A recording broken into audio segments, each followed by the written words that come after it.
We have Chadd and Brett from Zaza's Pizza. It's been a long time coming. I remember Mama Sue reaching out soon after you guys opened. Hey, can we hop on the pod? We'd love to share our story. Yeah. And with me, I want to experience the work that you guys put out, and then two, I just want to observe from a distance about how you guys operate. And you guys have created waves with the work that you've been doing in the city. I recently saw you guys. You guys were hustling at the Chicago Pizza Summit, and you're coming up on 3 years. 3 years, yeah. December will be 3 years for us. Has it been flying by? Seat of your pants? Somewhat so, yeah. I mean, 3 years has gone by pretty quickly. Yeah, it feels like we just opened up the business yesterday, and everything that's happened so far has been like a blur. It's really hard to fully digest everything that's happened so far because there's always something going on. Yeah. So, without going too deep into your individual backstories, I don't know too much about your backstory, Chadd, but I know you went to culinary school. I think a big question that you've probably answered already to many people is the decision to open up in the pandemic. Sure. And how, what made you guys feel ready or courageous enough to take the leap in the pandemic? And sure. So many perspectives to come from this, as far as like, did you ever think that you'd be working together on something together, right? So sure. Combine it all for me. So I think if you would have asked me 5 years ago if me and Chadd would be working together, I'd probably say no. Okay. I think the way things played out was very organic. Chadd comes from more of an entrepreneurial background. I come from more of a culinary background. Yeah. And I think it just sort of came like an epiphany at a certain point, like, why aren't we combining our different skill sets into one? Yeah. Once we realized we were able to do that, I think that's where, the spark went off, and we realized, like, holy cow, we have something incredible on our hands here. Like, Chadd's ability to push me into being a business owner, I think, is what got us started. I think me learning the ropes of the industry and working as a chef really got me started, but his ability to express to me the importance of being your own boss and owning your own business is really what catapulted us into going in the direction we did. And you probably had an idea of what it takes to be an entrepreneur. And I think if you were by yourself, what if you didn't have Chadd? Like, is this something that you would have done? Yeah, so we were actually just talking about this recently, and it's very probable that I would not have done this. I've always been more of a fan of just finding a good high-paying job and working for someone else that already has the foundation laid out, and they have all the heavy lifting to do, and all I have to do is just put forth my culinary expertise. So the fear was always there, and I think Chadd helped alleviated that for me. There is a lot of heavy lifting to being an operator and all the things that go behind the scenes. I think most people just see the work on social media, and you don't understand the HR and the payroll and the marketing that goes into putting this work on display. Yeah, especially restaurants. I had no idea. I don't know if Brett fully knew, but it's a lot. There's a lot to it. I didn't truly fully understand the scope of it. Yeah. I mean, just doing recipes and putting out schedules for employees and making recipes is pretty much all I had to do before. Now having to do every single aspect of the business, it's eye-opening. You have to learn along the way. There's a lot of things you can't even prepare yourself for until you put yourself in that position. So when we say entrepreneurial, Chadd, what business things were you working on prior to Zaza's? So I haven't had a traditional job since I was 18. I'm 32 right now. Wow. So I've always just had this feeling that I don't want to work for anyone else. Yeah. I want to figure things out for myself. And it's just been trial and error. I started. Was it a class in high school? Was it a teacher that? No. Just school never really worked out for me. I didn't get good grades. I didn't seemingly really care about school. What about Mama Sue and Steve? Like, are they entrepreneurial? Yes. Steve, our stepfather, he owns 2 or 3 businesses now. Yeah. He's been his own boss for 25, 30 models. years. Absolutely. Okay. Yeah. Our mom was a personal trainer growing up, so not really super entrepreneurial herself, but she's now gotten into the swing of things with us, and she loves it. And she's our PR person now. So she's your number one fan. She really is. Yeah, she's our cheerleader for sure. And she's done a great job at what she's done, making a lot of connections for us, reaching out to people constantly, and really just staying in touch with everyone in the industry. She's a savage on social media. Really? Really? Yeah. Talking about things that previous generations might feel hesitant to or resistant to absorb and take advantage of. She's fully taken advantage of social media. Yeah. She's a machine. That's what we call her. She's nonstop. Yeah. To the point where, in the beginning we're like, Mom, just chill. Like, you don't gotta, post on everybody's page. You don't gotta put all these comments up. Tagging people, tagging everyone. Saying deliciousness all over social media. But then, we accepted it, and it's cool now. So it's like, it's just her. She's doing her. Yeah. And she's done a great job really getting the word out for us. And she brings a lot of influencers into the shop. She makes those initial contacts and connections. And she's great. She's a big part of the company now. So. Do you remember the time when you might have been in limbo of not knowing, like realizing that school might not be for you? Oh, I knew that a long time ago. But what was the next step? Because a lot of people are stuck in that phase of I don't know, I know school isn't for me, but I don't know what the next thing is. So what did you do to find out? So I knew college wasn't going to work out for me. When I was in high school, I considered military for a very short stint. My mom was trying to push me to do that, and then I decided against it, which, shout out to all the people that are veterans, but I'm glad I didn't go down that road. I think it's a really hard thing. And what happened for me is I got a job out of high school working for a steakhouse, which ended up being the first spot that Brett worked at, starting his culinary career. And I had a buddy that was living in Texas at the time doing construction, and I kept telling him, look, if you have an opportunity for me, I'm there. I'm looking for something different.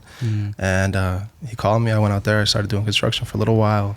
And then I started a jewelry business when I was 19. And I had that for years.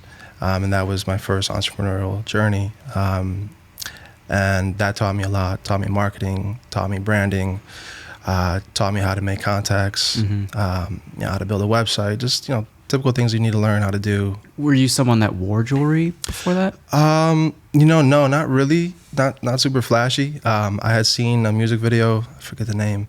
I think it was All Gold Everything by Trinidad James. And something just told me, you should get into jewelry. You should figure it out. Just figure a way into that. What year was this? Shoot, that must have been 2011, 2012. I wonder, was Shopify around at that time? It might have been. I built my first website on Squarespace. Yeah, okay. So, Shopify might have been around. Shopify is definitely the better site to build on for e-commerce. But it was, I was living in someone's room who I didn't know, renting a room from them for $500 a month, $600 a month, living on an air mattress. It was real for me then, but I felt the most free that I had ever felt because I was on my own, doing my own thing. Did you have Mama Sue worried? No, I don't think so. I don't know. I don't really, no. She loves to support us no matter what. I know. I don't think anyone was really worried. I don't know if anybody really knew though, what was going on with me. Did you feel like this is something that you had to do on your own?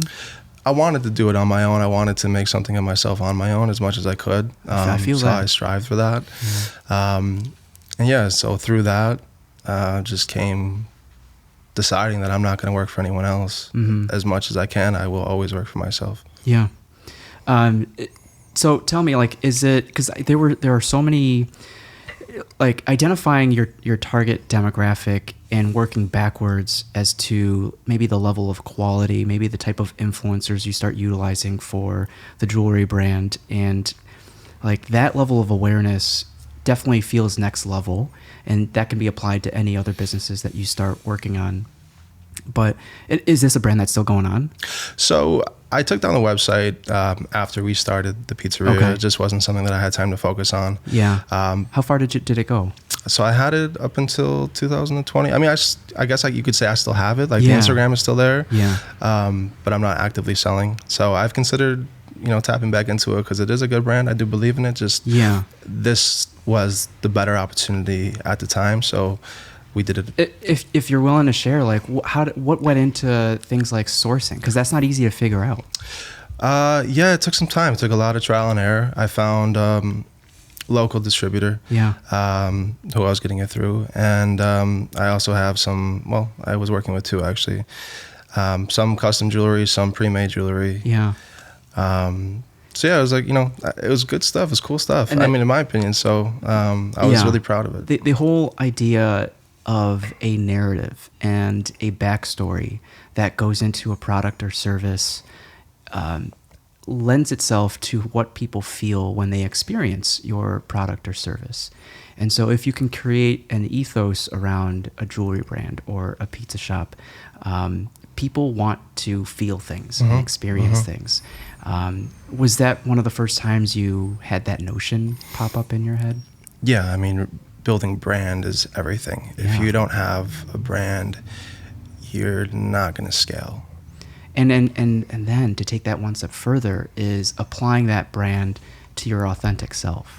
Sure. Because the deeper down the rabbit hole you go, and if it's inauthentic, I think people will feel that eventually. I think they will too. And I think there's significant proof of that. We've been recently diving into making more content related around our story, which is like been loving it. Me getting in front of the camera and saying like, this is who we are and this is why we do what we do, and people seem to be really responding well to it. And I think social media in general is starting to navigate towards wanting to see more of that kind of stuff. I think quick, flashy videos were the thing for a few years, and I think people are transitioning into wanting to see who are you and what's your story and why do you do what you do. And I think we're getting such positive reactions from it. Our sales are even going up just slightly from these videos, I presume. Well, I wonder how often people come in asking for like you guys. Like, hey, is Brett around? Is Chadd around? Like, I think especially when we first started transitioning out of Zaza's and started venturing into the other restaurants, that's when we had a lot of people like, oh, I expected to see you. And I don't think people understood that our plan was to catapult this business and to not just be stuck in that one shop, but how do we open a second one? How do we open a third one? And now how do we open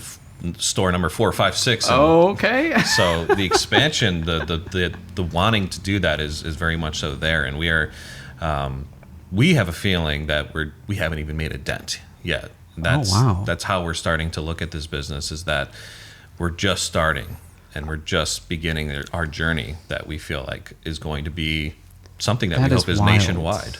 That is wild. Yeah. And very lucky to not feel like you're drowning.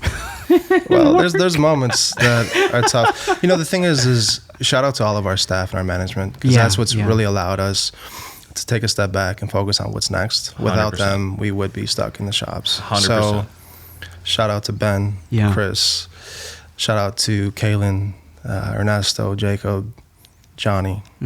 Yeah. Ahmad, Ray, the whole crew at Zaza's. I think the importance of finding good staff and maintaining them is the biggest key to be able to say, okay, now I'm able to open store number 2. Now I'm able to do store number 3. Yeah. If you cut corners on finding quality employees and you cut corners on just building a good team, then you're going to be stuck trying to perfect that atmosphere without it being able to take care of itself after a certain while.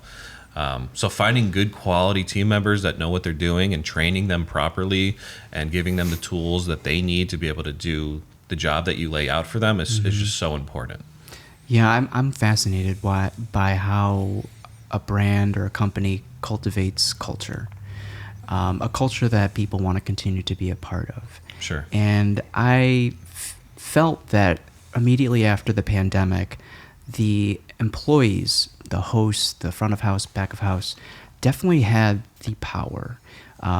They reclaimed their power, and you would hear grumblings from employers saying it's hard to find help. Like they always put out these help wanted ads, and but then on the other side, it's just like, well, create conditions that people want to be a part of. Yeah, exactly. Yeah, we have an amazing crew at Zaza's.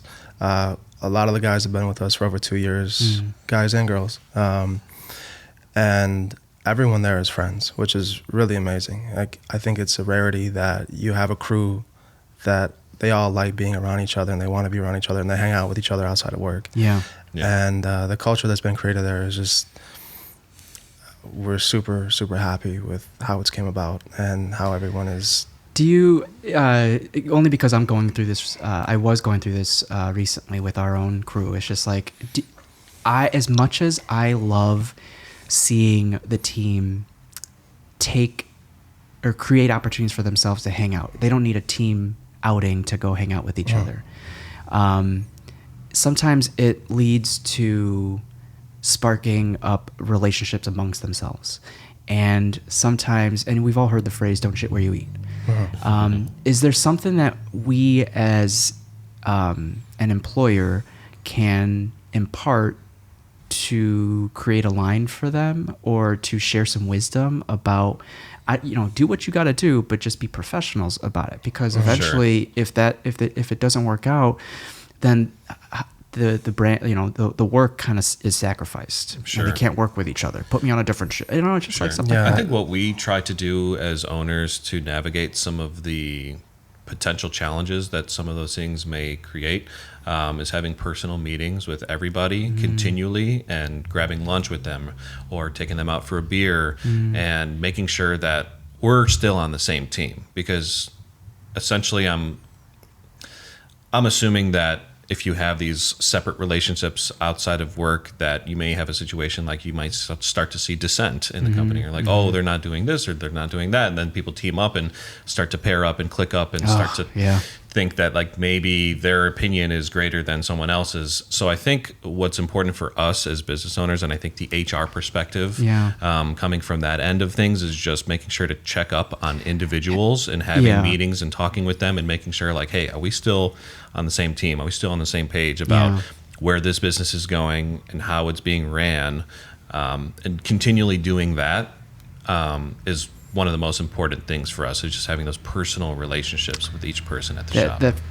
Feeling seen, essentially. And it's going to be hard as you continue to expand. Yeah, absolutely. But one of the great things is that at our other Nemec Brothers locations, they're being ran by some of our best friends. So, a lot of people would recommend to avoid hiring family or friends. But for us, we've been lucky enough to have such good friends in the culinary world that take care of our businesses. And I can fully trust them. Like our good friend Johnny Jablonski runs Glen Ellen. I've known him since I was a child, literally. And we grew up and we both ended up going into the culinary world. So when it came time for me to find someone to run that spot, it was immediate, like, that's the guy. You knew that he was a professional. What a cherry on top that he happens to be a good friend. Yeah. The combination of the trust I have for him and his skill sets, I think to a certain extent, Chadd would agree with me that we're really lucky. And I think being able to do this, there's a certain amount of luck that comes involved with being able to scale and being able to have these incredible opportunities put in front of you. To a certain extent, I think a lot of it is good timing and luck. Yeah, the stars have aligned for us in many ways. On so many different occasions. So, I mean, this word is overused, but to say that we're blessed is, I think, agreed, an understatement. Really, I mean, it's the effort that you've put in, the experience that made you ready, the courage to take the leap and the opportunity, the faith in each other and your team, and then good timing. Which is luck. Yeah. And I wanted to touch on the pandemic as well. I know earlier you wanted to know about the specifics of how we felt going into that. And one great thing that I feel about the pizza world is that I feel that to a certain degree it's pandemic proof, if you will, because pizza can be a dine-in experience, but also you can do takeout, and you can do a business that does 95% takeout. As long as you're getting those customers to come in and purchase the product, even if dine-in is fully closed down, at Zaza's, 90% of our sales, if not more, are just takeouts. Wow, okay. People calling in or ordering online, picking it up and leaving. So even in the face of a pandemic, you can still make that work. And that's partially why when we opened up Zaza's, we wanted to find a space that isn't relying on dine-in space. There's only a few tables It's not that big. Yeah, it's a really small space. Part of that comes from the influence of New York pizzerias, because a lot of New York pizzerias are tiny like that. Okay. And it kind of made us feel like we were being true to the style, if you will. But at the same time, on another part of our thought process was let's open a place where we can primarily focus on takeout, even if dine-in doesn't open, or even if we have to shut off dine-in at a certain point. Smart. Even if we have another pandemic, we feel that people are still going to want that comfort food. People are still going to want pizza. People are still going to do takeout orders. Gotta eat sometime. Exactly. So part of us felt like pizza was the right move, regardless of what's going to happen in the world, that we'd be okay. Wow. Yeah, pizza is the one food that has a special place in most people's heart. People get excited about pizza more than any other food item that I've seen. And with that, you know, like Brett said, people are going to get their fix at least once a week. You know, we knew even if times are bad, people are going to still come. As long as we can produce a good product, people will come. So yeah. Mama Sue said your love of pizza came from her lack of cooking. That's partially true. It played an influence for sure. And our father's addiction to pizza. Yeah. Shout out Chicago Bob. Chicago Bobby. Can we crack open some? I'm thirsty right now, Yeah. so Yeah, I'll yeah, take of whatever course. one you guys don't want. And if I'm not forcing it any, I know you brought beer. Vanilla bean and orange peel. That's awesome. cream Bellini. Hemp. This is Island Thyme. Blue spirulina. Is this going to make my tongue blue? No. You sure? Lavender All right. Bliss. This is a cult favorite, limeade as well. That sounds good. And then this Yes. is rosé berry. So Hemp and I'll do blue whatever you guys don't spirulina. want. That sounds great. That Awesome. sounds great, man. Thank you so much. Yeah, Yeah. thank you. What's the brand? Rumbler? Remember. Oh, okay. For real memories, better rituals. Okay. And they recently had a huge win. They made it into Erewhon Cheers. in really? in Cali. Yeah. So what are these about? Like $17 a can? I have no idea. In Erewhon at least. That's really good. But know you about can Erewhon? find it everyone here. That's a place with like the $25 smoothies in California. Oh, is it now? Yeah. I don't know much about that, but all I know is that tastes really good. Yeah, that's great. I'm into it. So then, when you guys came together, and prior to this, you were tasked with making a pizza at the restaurant you currently worked at? Oh, Or like yeah. refining Sure. the recipe, right? Yes, correct. Around that time, like, did you probably had aspirations of wanting your own space, but was pizza always the thing, or were there other options that, like, hey, if I were to do my own thing, it might not be pizza? Sure. So I think what you're referring to is when I was at Santo Cielo as a chef, they were doing these things called pisetas, where they're essentially making like a flatbread. So it was our version of pizza, but the dough recipe hadn't really been developed yet. It was kind of simplistic, probably something that they found online, and didn't really have any nuance or any complexity to the flavor. So I remember the owner coming up to me and being like, "Hey man, like let's take this dough recipe to the next level." Like, and he was showing me videos like, "Look at these bubbles, look at the char." Is it because he saw your curiosity with cooking? Because No, were he you didn't. cooking at that time, or were you doing Grand Marché, the other stations? At No, the so time? this is way farther down in my career line as a chef. Okay. As a chef, yeah. This is most recently. This is the job I ended up quitting in pursuit of pizza. Very cool. Oh, okay. So yeah, so I was told by the owner that they wanted to improve their dough recipe. So you were doing the thing already. Okay, Yeah, gotcha. exactly. But pizza didn't occur to me at all until right before we decided to start this venture. I see. So it was kind of like the light went off and then we went full dive into this. Yeah. So it wasn't like a thing that was brewing up for years, like pizza in the back of my mind. Like it wasn't at all. Wow. And then as soon as it became a part of my life and I was learning how to make dough and I was learning how to make pizza myself, it was immediate from there. Like, let's go full dive into this. That's I'm going to amazing. quit my job. and then Chadd, like, when did you see the spark or the potential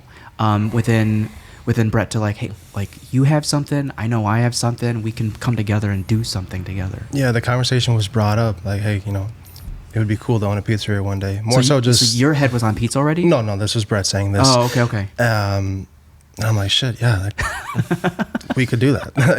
Like pizza's been a part of our life forever. Like, why not? Like, that'd be very cool.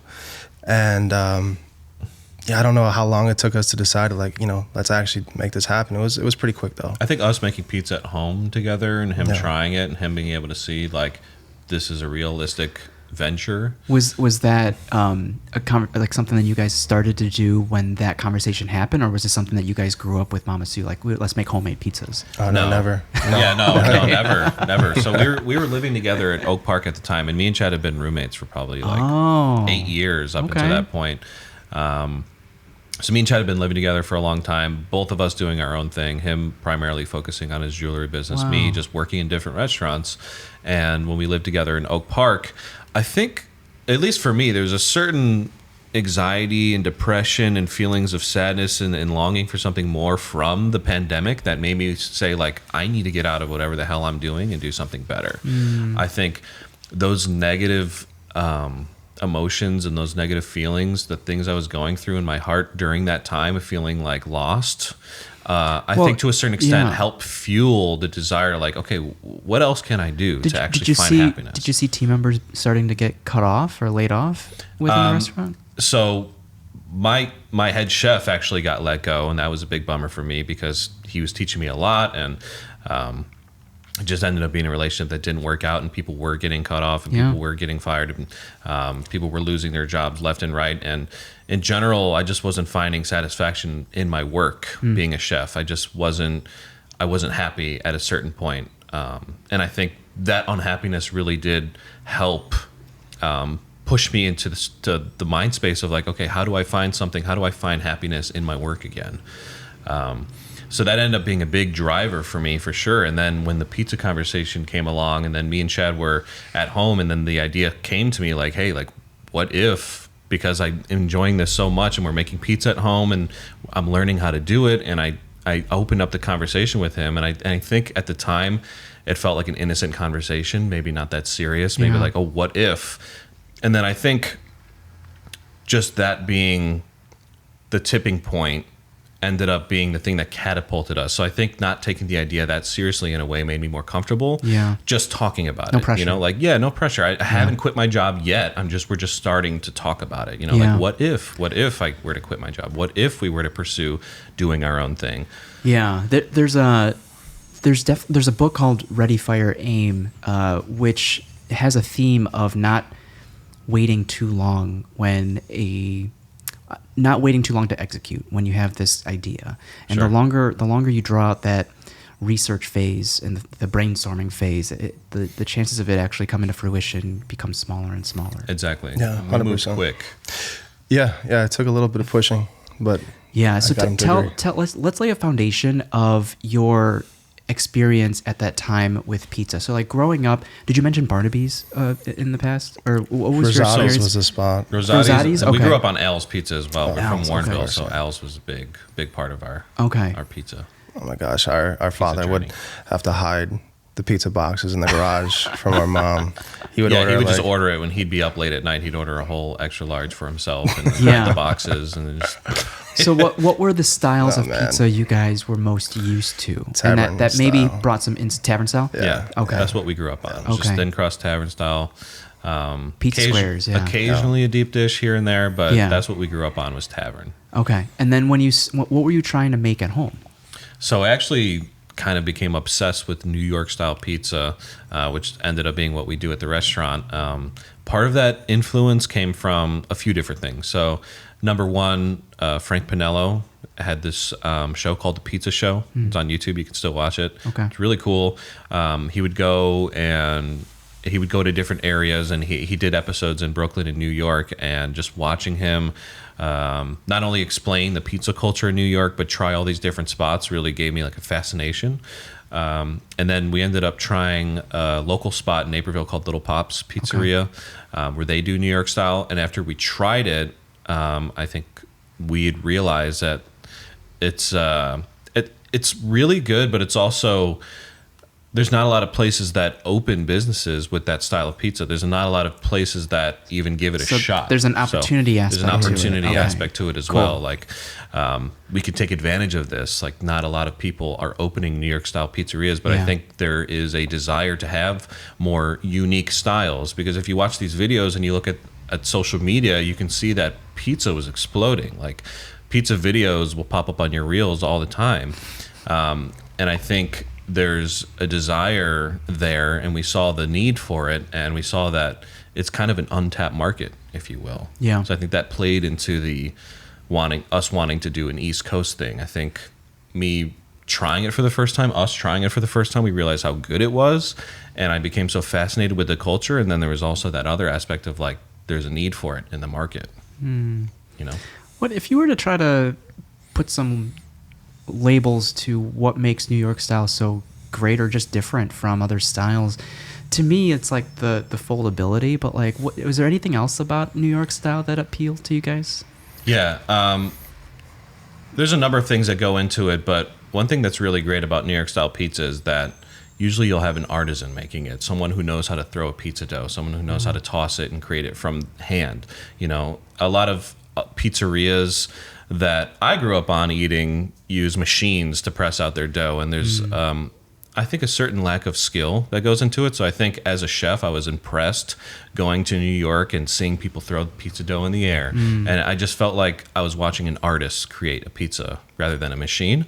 So I think that played an influence as well, feeling like there's a little bit more of a craftsman artist kind of perspective on making New York style pizza that really appealed to me. Gotcha. And then when you try it, you realize that the tomato products they use are very fresh. Like they're using fresh tomatoes, and the sauce is light, and the cheese is light, and it's not too heavy. You can eat a couple slices and you can still go about your day. Despite the size, yeah. Yeah, exactly. Like you would think, because it's a giant triangle slice, but it's very thin. It's light on ingredients. It's light on toppings. You're able to eat it and go about your day and not have a stomach ache. So I think there's something appealing about that as well, that it's just like a really good treat and doesn't leave you feeling like crap after you eat it, you know? Also, there's a big difference in the finesse of the dough making, which you can speak on more so if you'd like to. Yeah, from my perspective, when I was learning how to do all these different dough recipes, first when I was learning how to do a Neapolitan style pizza dough with 00 flour. So that's kind of where I've got my initial understanding and learning of how to do pizza. And then But what about home ovens not being hot enough?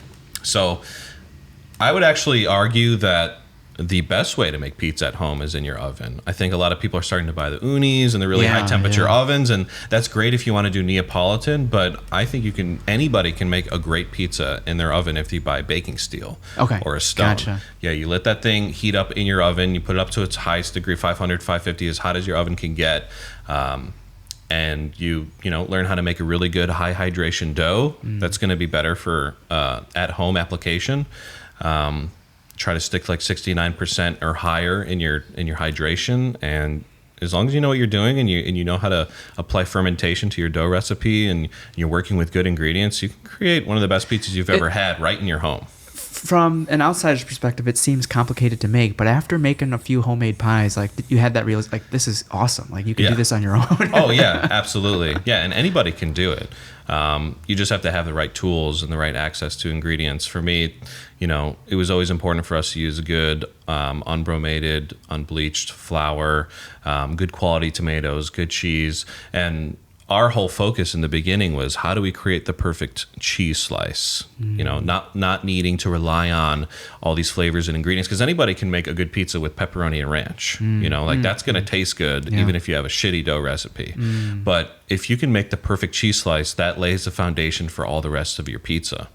So that was always our goal. When I was making pizza at home with Chadd, and even when we found the restaurant space, that's what I was doing obsessively, just dough, sauce, and cheese, and figuring out different ideations or variations of that, and figuring out how to really perfect that. That was our goal. That's what we were working on for a long time. It was everything together, from texture, the flop, if you will, to the taste, the cheese pull. Were you aware of, this is kind of going on a tangent now, like Dave Portnoy and the work he was doing during the pandemic, putting spotlights on other pizzerias? Yeah, I mean, Dave blew pizza into the spotlight bigger than it has ever been before. It became something that was just, in my opinion, was just like a food item. People loved it, but he made it cool. Like, he made pizzerias cool.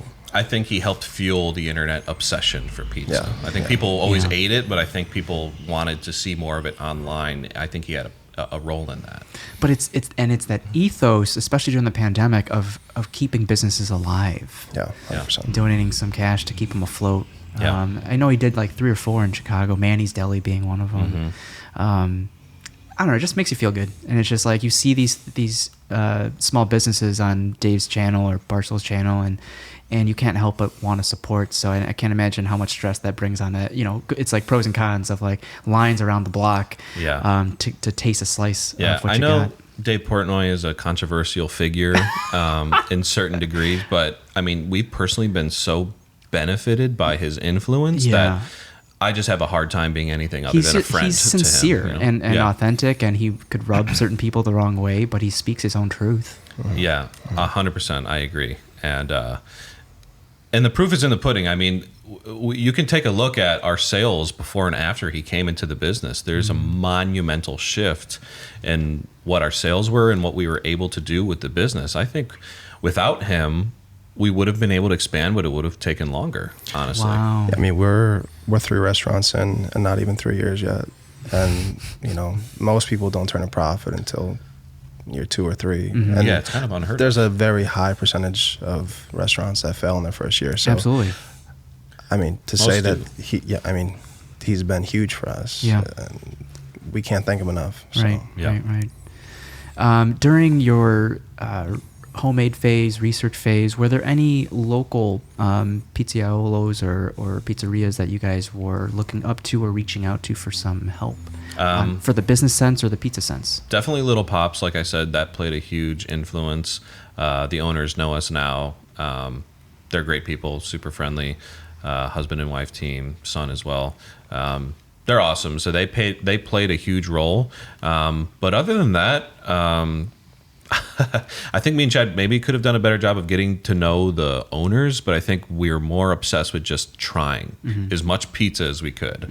Let's go fly out to New York. Let's hit every popular spot. Let's go eat. Like just constantly research and development in terms of just eating pizza. I think in terms of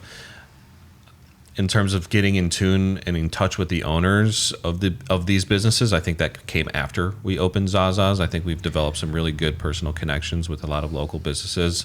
Well, I wonder how many people that want to open a pizza shop reach out to these owners, and it's just like, as gracious as they are, it's like there's a lot of people. But the number one person, there was one person that played a huge influence, and that was Dave Portnoy from Coal Fire Pizza. So actually, as we were kind of doing our research and development, I decided to work at Coal Fire here in the city, in Westtown. I worked there for a few months, and I decided that I not only wanted to learn Dave's business expertise, but I wanted to see how a busy pizzeria operates. Yeah. For example, on the weekends, how many employees, what's the setup on the line? So he played a major role in helping me understand just basic I've never been to knowledge. Coal Fire, but I went to Peanut Park. Okay. Yeah. Dave's an awesome He's so guy. nice. Yeah, he's an Dave awesome is good guy. people. He could fit right in with our family. He's like, the first time I met him, like, dude, like, he's just like anyone else from our family. So it's pretty cool. So were you like trying to get? What pizzerias did you try, and what stood out? Like, and I wonder if any other types of pizzas like potentially swayed your mind. Like, ooh, I really like Neapolitan, or I really like Detroit style. I remember when Derek came on. How much the city embraced a different style of pizza. Yeah. Detroit of all places too. It's just like Shout out to Derek, by the way. He's an awesome guy. Apologies. He's been super friendly to us as well. We've been able to go to him with questions and ask him for advice, and he's been great. But in regards to the places that stood out to us before we made the venture out to New York, there were 2 spots, at least for me. There's this guy, Joe, who owns a New Jersey-style pizza spot on the suburbs. He's in Glen Ellen, and he has another spot in Carroll Stream now. It's called Pie Life Pizzeria. That was one of my favorite spots. And then Little Pops. Those were the 2 East Coast-style pizzerias that kind of catapulted our interest in that style. But then when we went to New York, we decided we got to hit the heavy hitters, right? So Lindustry being one of the big influences for sure. We met up with Scott Wiener from Scott's Pizza Tours. He's a really popular historian, if you will, on New York style pizza. He's New York based or Chicago based? Oh, New York based. Okay. Yeah. So he runs these pizza tours, and he's just a total pizza geek, and he knows everything there is to know about pizza. So we met up with him and explained, like, hey, this is what we're trying to do back in Chicago, like artisan, New York style, elevated, putting high quality ingredients, taking Sicilian olive oil and putting it on the pizza crust. Like this is what we're doing. Is there anybody else out here on the same wavelength? And he's like, okay, go to Lindustry. Like that's a spot out here that's doing essentially the same thing that you guys are trying to do. So we took his advice and went there. Mind blown by it. They have a really popular pizza that they put burrata and Parmesan and olive oil on top of their cheese slice, and they're just popping off in New York. They're really awesome. So we tried them. They were a big influence for sure. Feeney Pizzeria is one of my favorites. Mama's 2, Joe's. A lot of these East Coast style spots really stood out to us when we were out there. I mean, our minds were blown. And you had this feeling of like Chicago would embrace this. Yes, for sure. And I think Chicago is becoming such a diverse place for food.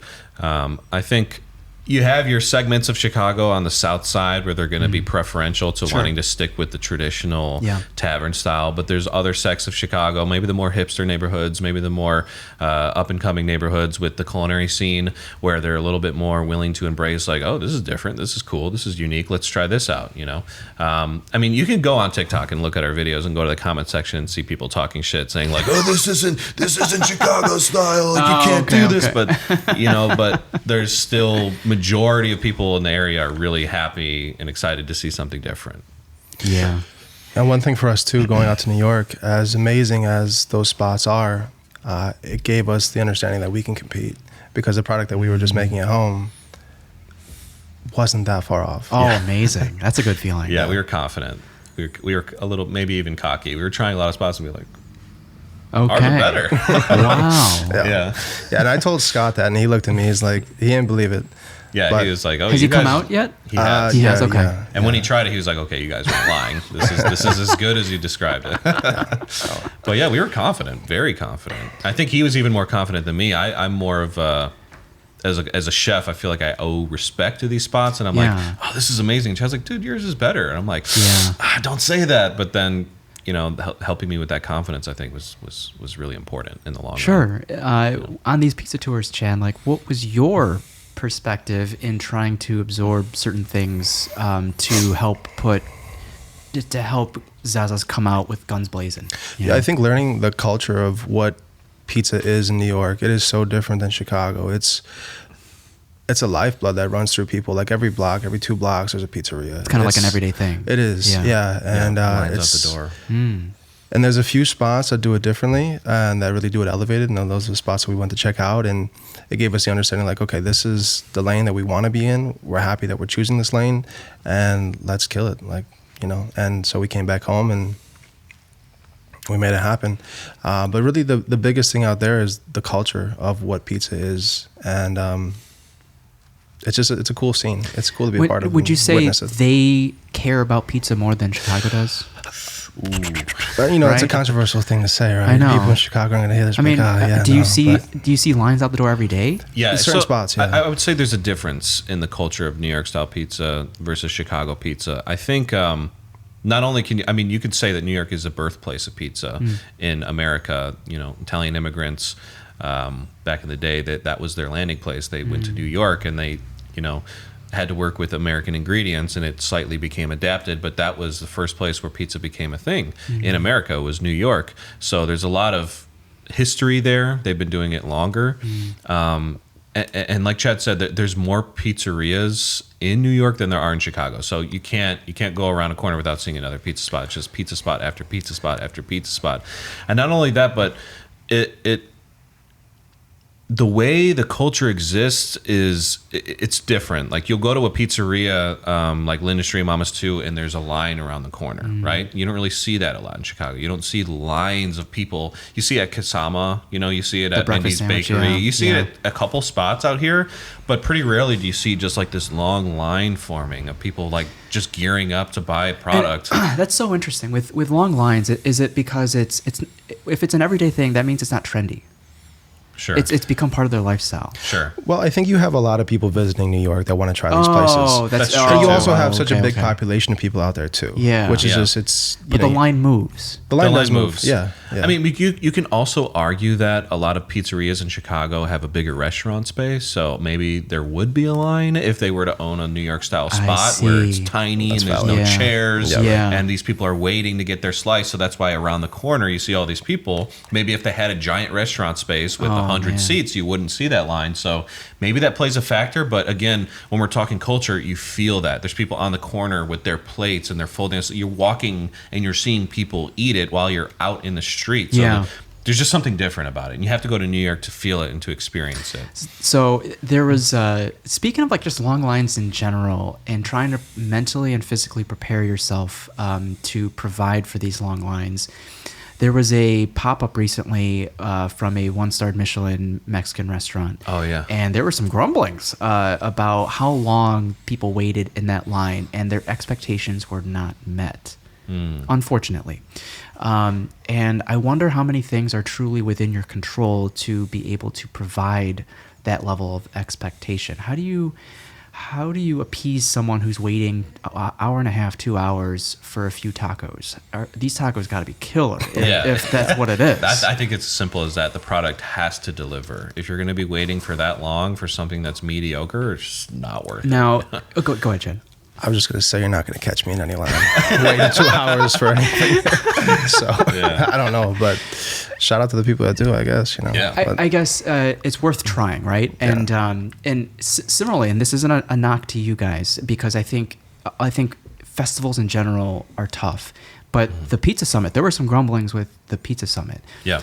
It was a little chaotic. Yes. I remember waiting in a line that wrapped around the whole inside, and we would just kind of like snag pizzas along the way. And you guys were the end point, right by the bar. Zaza, Yes. you were the last point. I didn't know you were there.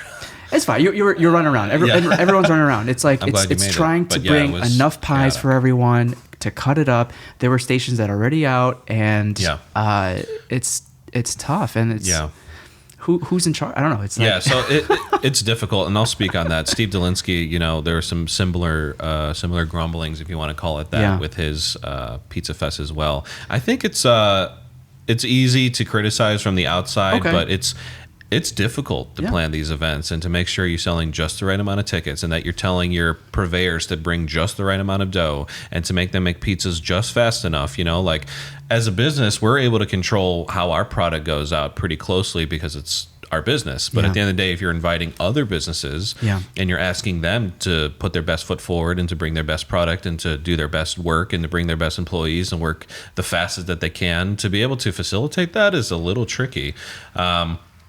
I think if I were to put together an event, I would try to have guidelines, like this is how you have to come prepared. This is how you have to have your crust ready to go. This is how fast you guys need to be putting out product. Like maybe that would help. But other than that, it's complicated and it's hard. It's hard to say, like, have we oversold tickets? Have we undersold? Are we doing the pizzas the right way? Like for us, we brought all of our pizzas ready to go. We flashed them in the oven, took it out and sliced it. And that seemed to work pretty well for us. And some of the other businesses were just making pizza to order, making calzones to order, making their product to order. And that could be a little tricky when you have a long line waiting. So it's just being prepared to move quickly is the best thing that you can do personally. But then again, if you're a person putting together these events, it can be kind of tricky to lay that foundation so that everyone follows suit. I didn't even win the Professor Pizza line. I probably got tried. You and Tripping Billy stood out to me. I've had Professor Anthony's great. Yeah, his pizza's amazing. I mean, me and Chadd have had it several times. Yeah, it's amazing. I didn't have a chance to try his food at the event. But. The other, I got to give a shout out to Angelo. So like Angelo put you guys in my map as well. Yeah. So your willingness to help donate pizza at such an early point in your pizza career made an impression on me. Yeah. To already want to give back when you're just getting started. Yeah.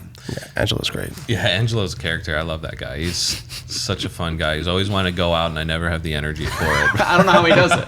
Yeah, I don't know how he does it either. I remember when he brought all these people all the way to Nemec on the party bus, and I'm like, wow. Yeah. Angelo's the life of the party. Yeah. I won't say much else, but he's awesome. Yeah. No, I mean, he just has a really good heart, too. It's clear that, like, his vision for like his life at this point is that he has the means to give to others, and I think he has a place in his heart where he really wants to do that.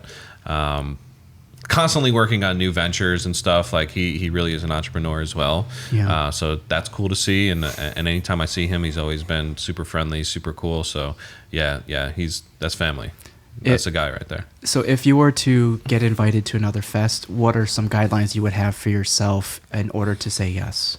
Yes. So I think for it to be worth it for us, we have to ask ourselves, like, what's the exposure, right? Like, are we going to go into this? Are we going to be able to get new customers? Because sometimes do vendors pay to be there? Yeah. Most times they do. Oh, yeah. yeah. So, Okay. So It's gotta be worth it, yeah. It's got to be worth it. And for us, like, a cool one that we did recently was Lollapalooza. That was really cool.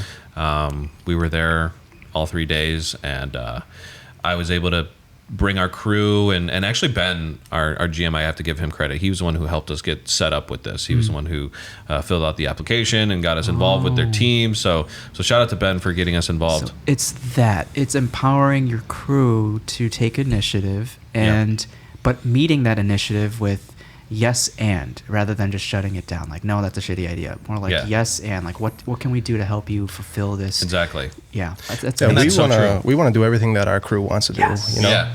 I was going to speak on that. Yeah. I mean, go ahead. There's that level of ownership for them. Yeah, because I think at first, if it's not our idea, there's like that initial like feeling of maybe not wanting to do the event or something like that. And you'd be like, oh, well, like we're already so busy. Why? But then we realize that it's important to let our guys shine and let our management come through with their ideas. And we end up doing these things, and we end up being so happy that we did. But we end up feeling like we already have enough on our plate. I don't know if we have time for all of this, but then we end up squeezing it in, and it's like, oh, that was awesome. Like, amazing. Got a ton of new customers. It was cool to be out there. We brought our crew, and a lot of them were able to go and see some of the shows and take a quick break. And that was good exposure for us. So like, that to me is an example of an event that's totally worth it. That's so tough. Like, how do you put, from the business perspective, like a value, this intangible value on exposure? Well, the nice thing is like Lala, like you're likely to make money, because you can sell product for a lot there. Yeah. But other things, you have to balance it out and ask yourself, is it really worth it? I mean, most recently, the event we did that I think was probably the coolest for me is we were invited to New York to be a part of Dave Portnoy's One Bite Festival. Oh, wow. And so that's, he's touting it around as, 30 or the 35 best pizzerias. What was in the rating? country. Was it an 8.6? It was an 8.2. 8.2? Actually. The comment that he made that was bigger than the rating was that we were his favorite pizza in Chicago. Oh, wow. So, that statement is something that we'll always brand. Yeah, you don't take that lightly. Yeah. That's huge. Is that like added pressure for you guys to perform, or there's that level of confidence, like we know we're this good? Once there was like a 2-week time period that we knew that we had before the video came out. Okay. So gearing up for that, you're nervous because you don't know what to expect. Yeah. But that was quite a while. So now I think that we've been able to sustain our brand, sustain the quality, and people know what they're getting when they come in. So at this point, we're very confident with what we're doing and what we're putting out. Yeah. So Future Fest, what other guidelines are you looking for? You have a checklist of like, all right, do we have this before we say yes? I moving forward prefer that the event provide as much equipment as possible for you in regards to equipment that you're not used to using. Well, no, I wouldn't say that, but like for example, Steve Dolinsky, what he did properly in that. I would recommend that anybody throwing events should do this is have the ovens ready to go. So he had Pizza Master ovens. That's the same oven we use at our shop. And being able to provide that for the vendors is extremely important in my opinion, because with stuff like Lollapalooza, like I said, it was worth it, but it was also very difficult because we had to bring in the ovens ourselves. And we had to kind of do all the work in getting our booth set up. So moving forward, when we do events, and even like One Bite Festival with Dave Portnoy, he had electric ovens as well, ready to go, and he had mixers on site, and he had everything that the pizzerias could have possibly needed right there at the event. Like we were mixing our dough in New York on the event site. We made like 5 batches in a 60-quart Hobart mixer that he had ready to go for us. So being able to provide as much equipment and giving the pizzerias what they need is really important. I think just setting up an event and being like, good luck, setting yourself up for failure isn't always the best look. Yeah. Oh, wow. So I think that's a criteria for us moving forward is like, is this going to be a logistical pain in the ass, or is this going to be simplistic for us to just walk in and do, and then will the acquisitions be worth it? Are we going to actually have return customers because of this event? Wow. So asking ourselves those 2 questions, I think, are as far as going exposure, into I'm curious, like how many people want to travel from New York to Chicago to try Zaza's? You know, I think for us, it's more so just to say that, you know, we're a part of this. Yeah, that one was different. Yeah. I don't particularly think anyone's going to fly out for us, but, you know, we have had people that said, you know, hey, we traveled and you guys were our first stop, or we came here. And there's a lot of people from Chicago there as well that recognize us, that even knew about Nemec Brothers, which I was surprised because that's our kind of our secondary brand. Yeah. So it was cool to see people like, oh yeah, I've been to the Geneva location. It was like total shocker, you know. But I think for that event, it was more so like, let's be a part of something really cool. Let's be a part of something legendary. I think that was more of the motivation behind that. But if we're going to do local events, I think some of those other criterion is what we have to play into a factor. Is there anything else that you would add on top of that to make it your ideal pizza fest? Ideally, we would be side by side with the best, you know, like they would pick all the best spots. Like if I were to put together an event, I'd, you know, say Professor Pizza, Novel, Pauly G's, us. But best fest, let's say from the consumer's perspective. Sure. I think from a consumer perspective, the ticket price has to be worth it, and your ability to get pizza quickly has to be, you have to be able to go in and get a decent size slice for a decent price and be able to do it quickly. I think from a consumer perspective, some of these events can be a little faulty because as a vendor, some of these events are really fun for us, but then we look around and we think like, oh man, like, is this really worth it from a customer perspective? So if I'm in there and I'm going as a guest and buying a ticket, I would want to be able to eat a lot of pizza, all you can eat, and I want it to be simplistic, and I want the lines to move quick. And I don't want it to be a logistical nightmare for me to get a couple slices of pizza. If I have to wait an hour for a sliver, like there's something wrong there. And I think there's a general feeling from me and some of my other fellow business owners that I've spoken with, and even my employees, feeling like these events get oversold a little bit, you know, selling too many tickets. Yeah. To say we won't ever put on a fest. That looks like a big pain in the ass. So let those guys do their thing. Yeah, that's to say, like, for sure. Like at the end of the day, like we acknowledge the amount of work that goes into it. If we can perfect it, we would change all these little things, but also like I don't know what it's like to have to run it myself. So again, that's why I have sympathy for them, and I understand that like it's not easy. Reeling it back into the initial like first few iterations of Zaza's, did you want a tight menu when you first started? Yeah. Okay. Absolutely. We wanted to streamline everything. Keep it tight, keep it simple, keep it clean, keep it small. Yeah. That's the way you're going to keep your quality as high as possible. Yeah. So what were some of the immediate standouts from some of the guests that came in through the door? In terms of like customer favorites, in terms of like product, cheese, pizza, like that's been the number one thing since we've opened the door. That's a good feeling. You've been working on that for this. Yeah, that's the thing I was working on forever, so it paid off. You know, that's what sells nowadays. Our Mike's Hot Honey Pizza sells really well, but just a plain cheese pizza since day one has always been like the thing. But the menu sleeper that's starting to pick up a little bit is the grandma. That's my grandma style? Yes, we have a grandma style pizza, and that to me is like the single best bite of pizza that I think we have on our menu. I think that's the most flavorful, the most unique. Do you do it by the slice as well? We do. Cool. We do it for lunch, but then we do limited quantities because we have to press them out in the pans, and it's kind of a pain in the butt. I don't know how they do it at Detroit style places where they have, you know, they sell hundreds of these every day. Maybe if we had the infrastructure and the team and the space to be able to like pump them out, we would. But you know, every day we'll like pre-make, you know, 20, 25 of them, and then we'll sell out, you know. That's amazing. So it's kind of an exclusive item, if you will, but if you get your hands on it, to me, a traditional grandma pie from Zaza's is like, that's money right there. I don't think we have a better pizza than that. Oh, interesting. Yeah. Did you put any creative input into some of the flavors? Yeah, a little bit. You know, the basis of all that we do fundamentally from the culinary side is bread. But I have my little inputs. Oil. Yeah. I mean, I don't want to talk too much on my inputs, but yeah, I've had some. Yeah. No, Chadd for sure played a role. I mean, one thing that we do that's pretty unique is every single pie that comes out of the oven, we brush it with a rosemary garlic oil that goes over the crust. And when we were making pizza at home, I wasn't doing anything to the crust, just leaving it plain. And Chadd was the one to bring about questions, and he would challenge me like, what could we do to make this better? What could we do to make the crust more interesting? What if we did butter? What if we did oil? What if we did something on the crust to try to bring it to the next level? So Chadd played a major role in adding that to the recipe. Yeah, and that definitely stands you out. Yeah, For sure. But yeah, in the beginning That's of our things, I mean, signature. once we got the space, we're just trial and erroring things together and seeing what we both like and what we Yeah. both agree on. And so, yeah, I mean, he's the mastermind behind the recipes, but there are some pizza shops that maybe like, I don't know if pre-bake is the right word, but like they provide instructions for you to cook it at home. Yeah.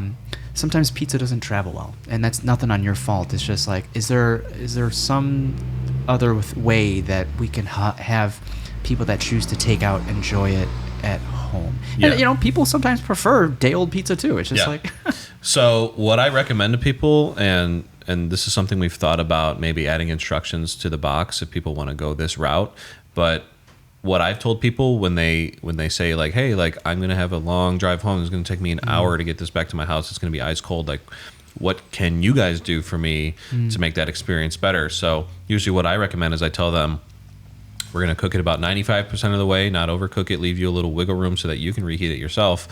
And then we won't cut it. So the pizza is just left uncut. And then what I recommend is that as soon as you get home, fire up your oven to as hot as you can get it, as hot as your oven can possibly go. Let it heat up all the way, let it preheat, and then take that pizza and just put it straight on your rack. Maybe put some foil on the bottom of your oven so you don't make a mess, but don't put it on any type of pan. Just put it straight into your hot oven and just do that for 5-6 minutes and pull it out. It's going to taste like a fresh pie. that's awesome. That's what I always say. Yeah. So we thought to a certain extent it might be worth it to try to implement that more into our to-go strategy and to have that on the box and have instructions and whatnot, but we haven't really fully implemented it because we haven't felt a huge market for it. We don't have a lot of people calling us being like, hey, like it was cold, I wish you guys did something. Like we don't feel the need for it right now. Yeah. But if we feel like at a certain point a lot of people are complaining or a lot of people are saying that they want more, then I'd be willing to start to move in that direction more, where we have those instructions It could on probably the box. be like an easy drop down option if someone's ordering online or calling in, and a quick ask of like, hey, do you want us to just 95% bake it for you? Yeah. Yeah, absolutely. So yeah, that's something that we're definitely open to doing in the future. Cool. Just having those instructions somewhere, like you said, is an option. Drop down online, like, hey, I want the instructions, and I don't want you to cut it. So we're open to stuff like that for sure. So when was the seed planted for a second? And was the third location immediately with the second, or was it after there was close. time between? It was pretty close. Pretty close, We can yeah. speak on that. Yeah, so once Portnoy came in, our business tripled overnight. Wow. Yeah, it was crazy. Stressful too. Well, the amount of times people say hi to him while he's recording, it's in almost every One Bite review. And so he immediately drew crowds. Wow. Yeah, I mean, I think everyone seems to know who he is these days. So yeah, he tripled our business as soon as the video came out. And then, what was the timeline? We opened up December of 2023, Geneva 2023. So I don't know, it was 6 months. We opened up in May. That's Glen Glen Ellen. Ellen, yeah, but Yeah. Geneva opened up in December Oh yeah, Yeah. yeah. Geneva opened up in December, so trying to get everything my was very timeline. quick. Everything is kind of a blur right now. I'm trying to get my what about timelines the together. seed to just have a second location? When did that? Was that pre or post Portnoy? It was after he came in. Wow. I mean, we Yeah. knew, from the go that we wanted to make this bigger than one restaurant, but Yeah. we didn't really have the ability to until after he came in. I mean, Yeah. he shot our business up tremendously. So that never really gave us the Yeah. ability to expand from there. Yeah, so I mean, I don't know at what point the conversation started. Yeah, like I we think need in to the, find another space. in the back of our minds, a second location was always there, but I think we figured this would be years down the line, like years. Yeah. So it going from being years to like, let's do this right now was Portnoy. That's how that shifted. And what were the initial next steps then? Was it a location? Was it Yeah, just looking online for another spot, and I don't even know. Like, I think Geneva just ended up being a spur of the moment thing. I think we were like really leaning towards Naperville. Yeah. From what I Geneva was never remember. really on our map of a place to open, but then just looking at what's available. Glen Ellen was in May? Geneva was Geneva was first. Really? Yeah, Oh, wow. Geneva was Yeah, first. Okay. yeah, and it just ended up being the location that we were seeking. We were looking for something similar size to Zaza's. Yeah. And Were you looking at former pizza shops? not Or necessarily. You had the ability to just convert it into. We a were pizza looking shop. forward as a Exactly. restaurant space, so Oh, okay. Gen 2 restaurant space, and it fit all the criteria. And we ended up going to look at it and loved the town. It's a beautiful small town. It just worked out for us, and we made a deal happen. It worked out great. I mean, off the bat, we were busy, thankfully, and 6 months later, we opened another one. That is wild. Or 5 months later, actually. 5 months later. 5 months after. Were you coming ahead already on the second location? Yeah, Yes. so we had, I think, 2 months into us opening Geneva, we had signed a lease for Glen Ellen. Yeah. That's wild. Yeah. So you guys are Something getting the like hang of just being well received Yeah. earlier on. Yeah, I mean, Zaza's has carried us to be able to do that. Yeah. To have the brand, to have people know Which who is we so are. interesting because you changed the name. It's not you're not it's different from Zaza's. Yeah, there's a little bit of a story. But there's that recognition, that brand recognition of like, oh, these are the same people behind Zaza's. Yeah. So what's that story? Yeah, so I'll speak on that. So when we were going into the town, the original plan was to open another Zaza's pizzeria, and there happens to be a restaurant out in St. Charles by the name of Zaza's Cucina, or Zaza's Trattoria. Yeah. So there was another place that was well known as a Zaza's. So when we came in with that name, long story short, it became problematic to that person, which is understandable because people in that tri-state area, which is St. Charles, Geneva, and Batavia, they refer to that place as Zaza's. Like, hey, let's go to dinner at Zaza. So it was confusing people. People were thinking like he was opening another spot. I see. So how far did you get with that name then? Not very far in Geneva. Yeah. At least like probably like a month. Like physical signs made? Few months. Yeah, so we were making like some advertisements in front of the restaurant and putting stuff online and stuff like that. Like, oh, we're gonna open another spot here. Yeah, we didn't know about it. It wasn't bad intention. Yeah, there was no ill intention there. No, and also, no. like, coming from his perspective, we totally get it. Like, people know him as Zaza's, and it was a little confusing. He was getting calls every day being like, oh, congrats on your second spot. So for him being frustrated with that was very understandable. So we were like, okay, man, like, I get it. We get it. We often say this. It actually is a funny pun now, but there's enough slices of the pie for everyone. Right? Exactly. Yeah. So we totally understood where the guy was coming from. So we're like, all right, man, like, we'll come up with another name. Just give us a little bit of time. Wow. So me and Chadd were like painstakingly like trying to figure out like what the hell are we going to call this. What were some options that didn't make it? Zazos. I think we were just going to change one letter. Zaz without a second one at the end. Okay. Names are tough, man. It took us a little it was while. a struggle. So, it ended up working out perfectly because it's a different concept. It's a full service restaurant. And it just has a different feel. We have different menu items. So the fact that we had to do the name change or decided to do the name change worked out perfectly. Yeah, it's kind of meant to be in a weird way. Was that your intention as well, to have more of a sit down rather than a takeout then? We were going around as far as the model that we wanted to do, because the Zaza's model works great, but the demographic in Geneva is used to something different. And the space feels like it deserves to be more of a true slow down full service restaurant. Have a meal, yeah. So we decided to go that route, and it seemed to be the best option, and it's been great. But I will say, going forward, the Zaza's model is probably what will scale. Okay. The full service restaurant is That's it's the more model. it's trickier. Like there's more overhead with service and things like that. Yeah, there's just more bodies that you need.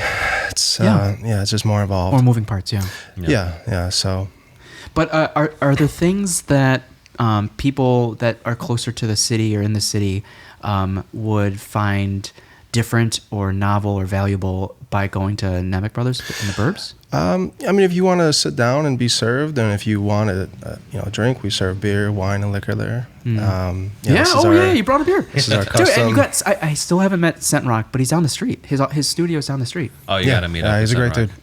Yeah. So he did the mural for our Geneva store and our Glen Ellen store. Yeah, I remember when Mama Sue put out the post, like, does anyone know any muralists? Oh, yeah.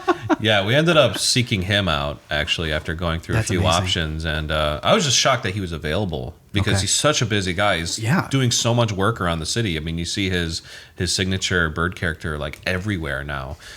So the fact that we were able to get him to do one for both of our Nemec Brothers locations on a whim, like, hey, can you make it in the next few weeks and do this? He's like, yeah, absolutely, let's do it. That was mind blowing. Yeah, like right away he responded and he said that he can do it.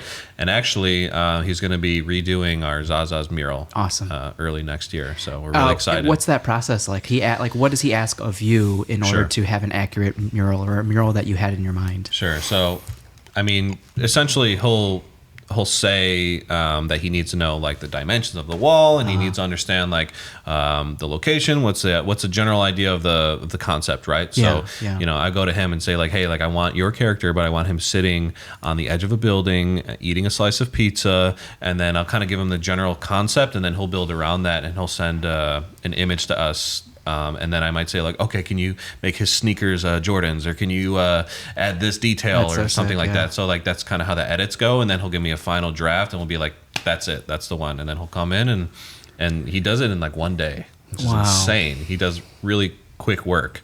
And at both locations, I think he did it in like a single day. How fun! That's awesome. Yeah, it's awesome. Yeah, working with him has been a blast, and I can't wait to do the next one at Zaza's with him. It adds to the Chicago ethos that you like, that you know, Chicagoans go hard for other Chicagoans and other Chicago small businesses. Yeah. And it's so cool to have just positive feedback loop in each other. Yeah.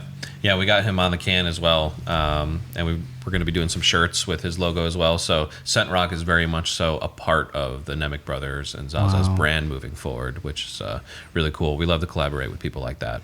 Now, how did the lager collaboration happen? Did this brewery reach out to you guys? Are you guys friends with each other? So I think my mom is friends with the owner's wife, I believe. Okay. So she made the initial contact, and we went over to meet with him and tried all their beers that they had available, and we came to choose that this was what most represented our brand best. Wow. And so it's a traditional lager. It's a really good beer. Yeah, crushable. Did you guys easy to have drink. some input into kind of what else went into it? Is this different from their other lagers? A little bit so. Yeah, it's similar, but a little different. And we're really, really happy working with them. They've done an amazing job. Yeah. And so Yeah. we'll be working with them. They gave us for like years 10 to different come. beers to like try as a foundation. Okay. And then we decided like, okay, this is the category of beer that we like, but can we add these flavors to it? Can you make it a little bit more mellow? Can you add like just a touch of hops? Like, you know, he kind of gives you the foundational beers, if you will. And then from there, we're able to kind of like fine tune it to like be exactly what it is that we want. And that's what that lager is right there. And selfishly, and I'm sure this could be go many ways, but like, do you have to front the cost of production, or do you go halvesies on that, or like do you buy it all up in Chad's advance? more of the financial guy, so how did that work out? Or our sales split 50/50? Yeah, so we're just buying wholesale. So there's no upfront cost aside from the artwork. That makes it easy, yeah. Okay. It makes it super easy. Yeah, so they've been as easy as can be to work with. I see. Yeah, really, really happy with the relationship that we built with them. Wow. I think that brings us to present day. And so what are some of the things that you are super proud of at the moment? Just, you know, given the fact that this exponential skyrocketing kind of aura that you guys have, and the 3 locations you currently have, is there anything else that stands out in your mind that maybe you might take forward in more iterations? Sure. Well, to speak on what I'm personally proud of, we just the other day beat our all-time sales record, and continuing through these weekends, we're starting to see a skyrocket in sales. And I don't know if it has something to do with the marketing that we've been doing recently. We're starting to put our faces on camera a little bit more and tell our story, and I think that's causing a lot of people to gain interest in the business and come check us out. I don't know if that has a play in it, but still to this day, we're seeing our sales just go up and up every weekend. We're getting to the point where we don't have enough oven space or enough room to do the production that we need, or enough dough. So this past Friday was a record sales day for us. We sold out. And then the following day, Saturday, beat that record. Wow. And it's been crazy. Yeah, there doesn't seem to be any type of let up in sales. It just keeps going up and up every week. And so what do you do with that? Do you get more product that you can essentially sell? We can't fit any more product in our pretty walk-in. much maxed out. We're maxed out. We're at max capacity right So now. that's why I think the next move for us, and you know, it's still in the works, but opening another spot in the city is That's going to be the move. Similar slice shop concept. Yeah. Okay. Oh, well, maybe. It might We'll be see. it might be a little bigger than Zaza's, but conceptually it would be very similar. Is there, so speaking of like the first iteration, were you just looking for any location, or was there a certain neighborhood? Like, was there intention behind The first location. Lakeview? Yeah. Oh yeah, I mean, it immediately stood out as being the spot. We definitely weren't of the mindset like, oh, anything will do. Okay. I think us wanting a smaller place where we can do majority takeout was a big deal. As soon as we walked in, I mean, it just had everything we wanted. They had like a mural on the left side of the wall, and I always said, I want a spot with a mural. I want to be able to have customers come in and they see like our artwork as soon as they come in. So there was, I don't know what it was. It was like bicycles or something. But it had the bones of exactly like what I was envisioning. I was like, okay, we can put the slices here. We can have our checkout counter be here. We have just enough space for the dough production. We have enough space for the type of oven that we're going to need. It really, every single detail or criterion that we may have had in terms of what we wanted for a spot, that spot in Lakeview had everything. Yeah, and interestingly, that spot was a failed restaurant spot. Like it was famous Multiple for failed times. restaurants. Yeah. And so, obviously we've changed that. So very, very broke the proud to curse. have done that. And so, like, did that worry you at all? Or No, because we believed in what we were doing. We believed in the product that we were going to put out. And, you see people walking on the streets, you see cars going by, so it's busy. It's visible. So, we figured as long as we can produce the product that we know we can, we'll be successful. Like, would you just grab some coffee and just spend an afternoon just people watching? Yeah, a little bit so. Right, Yeah, definitely. Yeah, there's Clark Street Dog right across the street, and you can sit there with a beer and a hot dog and just watch out the window and observe the foot traffic and whatnot. And we saw that just a ton of people and cars just going past that location all the time. So for us, we weren't too concerned. I think we just told ourselves, like, hey, like, whatever has been here before is just not the right product for the area. Like, well, it was a pizzeria, and Yeah. we just knew that we could do it better. yeah, no offense to them, but Yeah. it was just a poorly ran business. We went in there was mold and old mushrooms, and there was just one guy working the whole store. I mean, no disrespect, but it's just like, that's not going to work out. I remember you saying on Steve's podcast about being mindful about just you saying mushrooms made me think of it. Just the amount of like fluid water content like after you cook it. Oh yeah, lending to the floppiness. Of it. Yeah, that's a big deal. We like to roast a lot of our ingredients that's going to be high in water content. So mushrooms we roast ahead of time so that it doesn't leach out onto the pizza. Yeah. A lot of people just put raw mushrooms straight onto the pizza. And I'm not a big fan of doing that. I think you can get more flavor out of the mushroom too if you season it with some garlic, some salt, some rosemary. Yeah. That's kind of what we do, some olive oil, roast it. So it's pretty much cooked all the way through. And it's just going to lead to a better product at the end.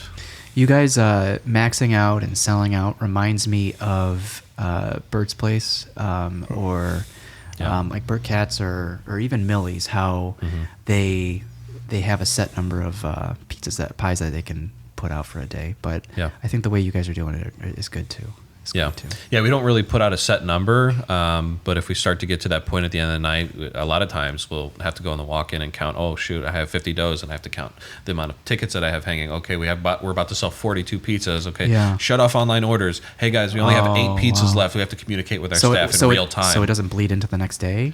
Or do you get so daily? we don't oversell? So we don't oversell that night. Oversell, right, yeah, right. That's the majority of the concern. Like if we sell another 20 pizzas and we only have 8 more dough balls, and going to be a lot of disappointed people. So shutting off those online orders and communicating to our staff is really important, that we do that within a good amount of time before we disappoint some angry people. And so when you have now 3 locations, how do you, it sounds like you have built strong teams, but how do you juggle it all? Because you have your own families and you want to spend some time with your families, right? Yeah. And being a small business owner, it's 24/7. Yeah. So it's just like, how is it? It's just effective communication. Is that at the core of everything? Yeah, I think laying down a proper foundation, and really how it works is me and Chadd are there pretty much every day for the first couple months of the restaurant opening up. Okay. I think laying down the foundation for how we want people to be trained, how we want them to operate, how we want them to think, how we want them to do everything, and then really streamlining the business as well for the managers, giving them simplistic tools like, here are your recipes, here's how you place an order, here's how you send out a schedule, here's how you do XYZ, this is how you hire someone if you need to. So essentially we're empowering our managers to be able to do anything that I could do. Yeah. So if I'm there and I'm running the store and I'm in charge of all of that stuff, I can make it work. Yeah. And if I can teach my manager to be able to be a mini me, then suddenly you don't need to be there. No, yeah. So really that that proper training and teaching them how to think like you, how to see things like you, how to walk into the space. I tell everyone to treat the space like it's your home. All my managers, I want them to walk in and look around and be like, any little detail that's off, like, this is your space. I hate that phrase of like, it's not my job. Yeah, no. Get that mentality out of your head. Get that out of your head right away if you're a manager, because your job is to walk into that place and treat it like it's your baby. You know, and if you want to be a good manager, that's how you have to think. Yeah, thankfully, we have people that care. They care about the brand. They care about what we're doing, and so we have really, really good, effective communication with all of our managers, and we're in contact with them nearly every day. Yeah. But yeah, I mean, thankfully for them, we don't have to be there and babysit. Yeah. Yeah. We pop into the restaurants as often as we can, and we check in on things. But a lot of the times, like especially Zaza's right now, it's self-sustaining. Nice. So they're able to really run it themselves. It's very much so an employee-ran business at this point.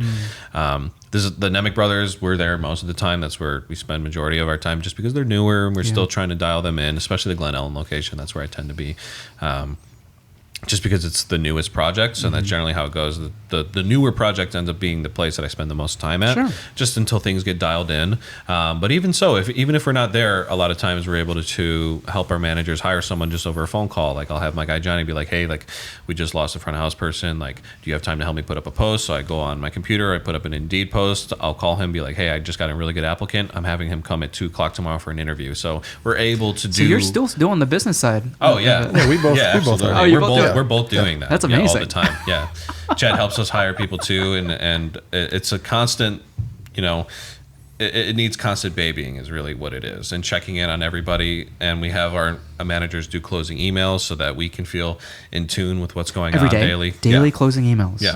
Wow, I like that. Yeah. So that we know what's going on and we're in the loop, and we're constantly on the phone with them, and I try to tell him not to, but he's always doing text threads with them. He's always like Slack or something, or. No, actually, just regular text messages. That's the only thing that's worked. I always tell Chadd that's the only thing that drive works. people nuts, but Chadd is really good at just being on top of it. He's just always on top of it. Yeah. So Amazing. Yeah, we're very involved in one way or another.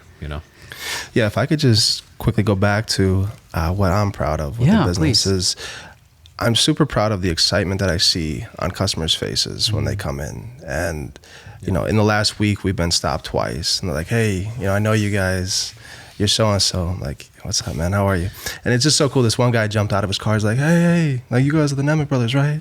I'm like, "What's up, dude? Yeah, how are you?" That was crazy. And it's like, it's kind of surreal. And so just building a brand that people are excited about is something that I'm really, really proud of. Yeah.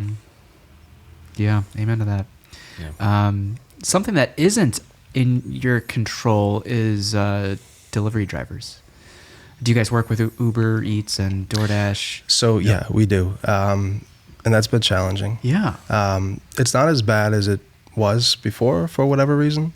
But yeah, that was initially our biggest issue with bad reviews.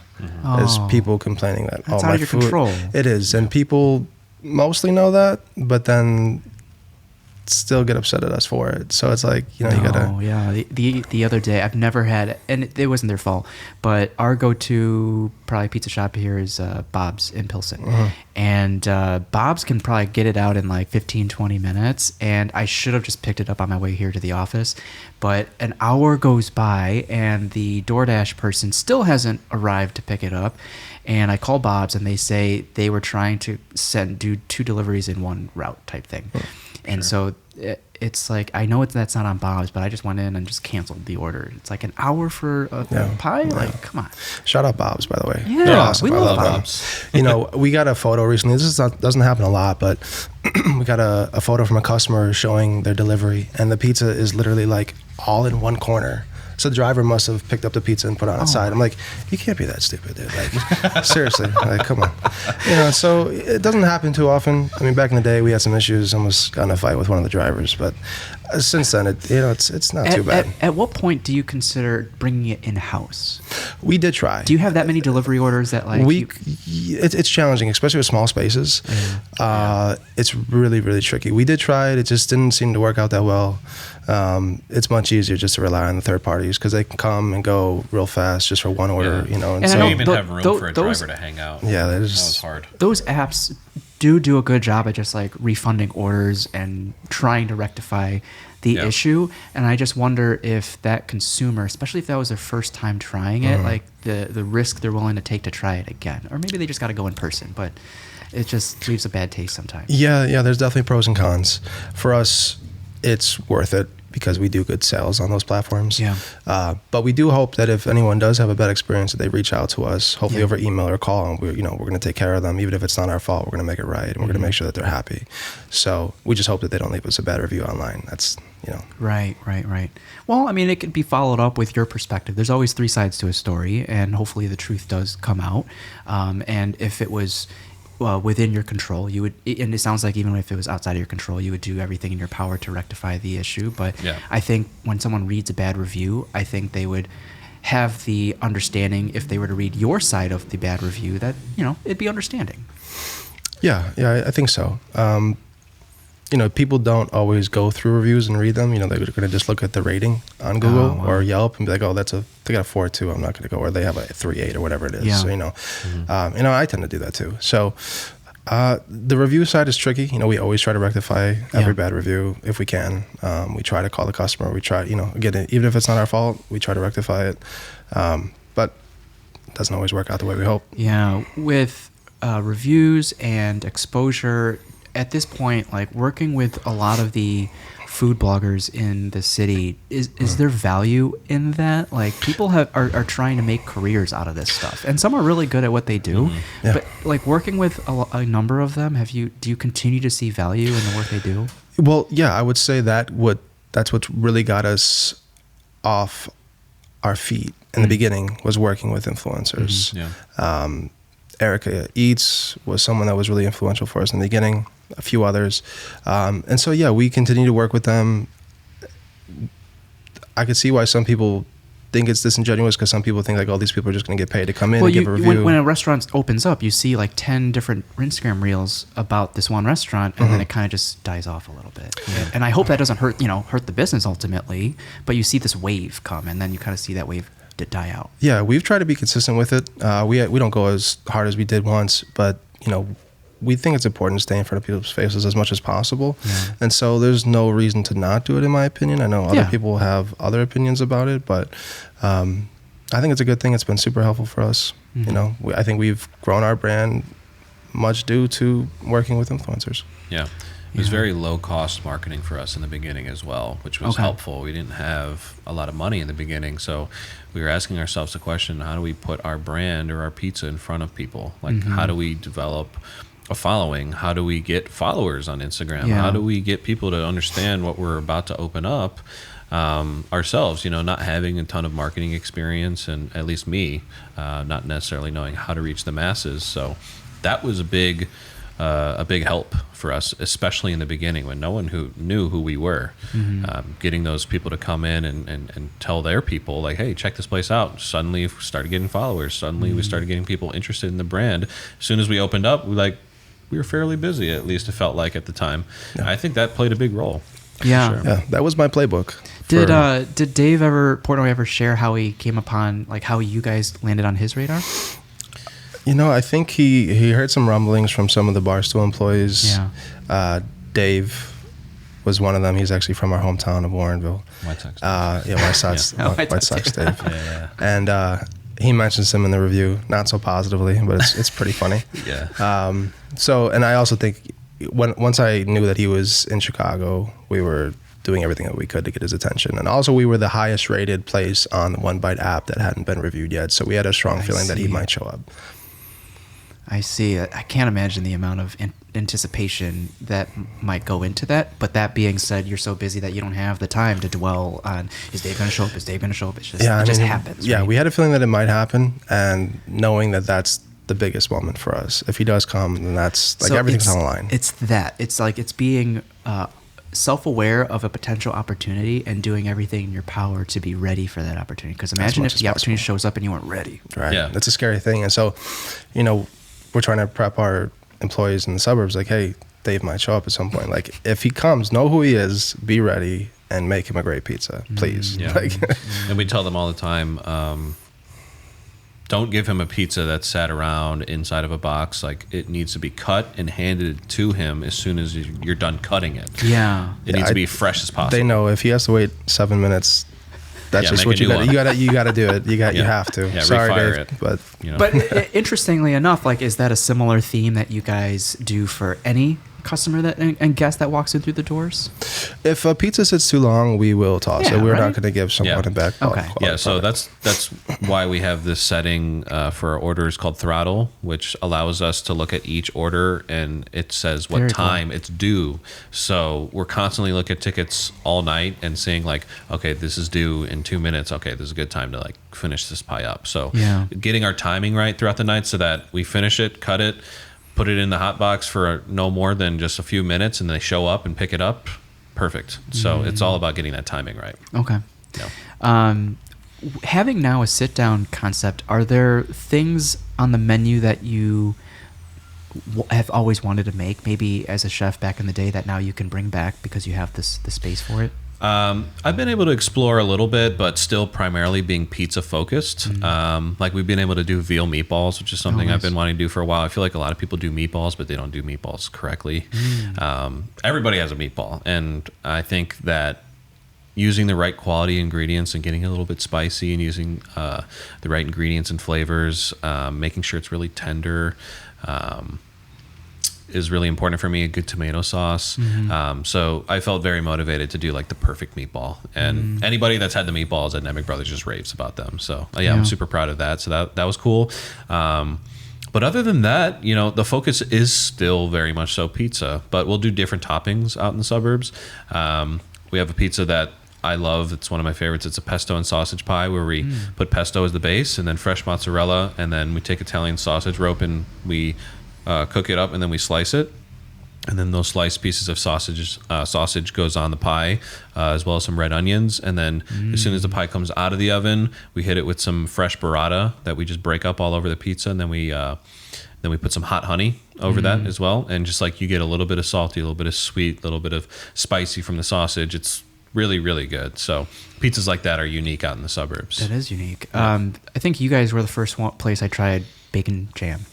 Yeah, that's another. Speaking of like a flavor bomb, type of pizza, like that's the one. In Italy, it was the first time I had anchovies on pizza, as well as they had like Spacca has most Neapolitan places have like a nice diavolo, like spicy sopressata, spicy salami.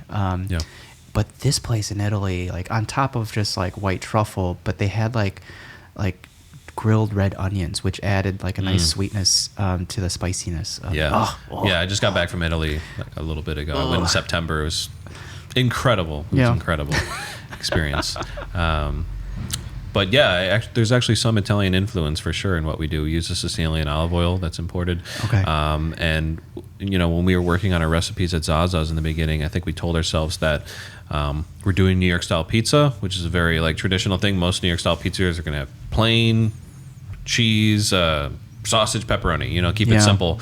But for us, we wanted to use more artisan ingredients that you might see on a Neapolitan pizza. We had a hot sopressata pizza on the menu for a while and using burrata cheese, and we're open to using things like anchovies and Calabrian chilies and, you know, good olive oil and stuff like that. Like that was a big influence as well, taking some of those Italian ingredients and putting it on our pie. Does anyone from the team kind of like, hey, can we try this on a pie or that on a pie? Yeah, so we have our employees run specials a lot at Zaza's. Ahmad, that's one of our guys. He's done a special before.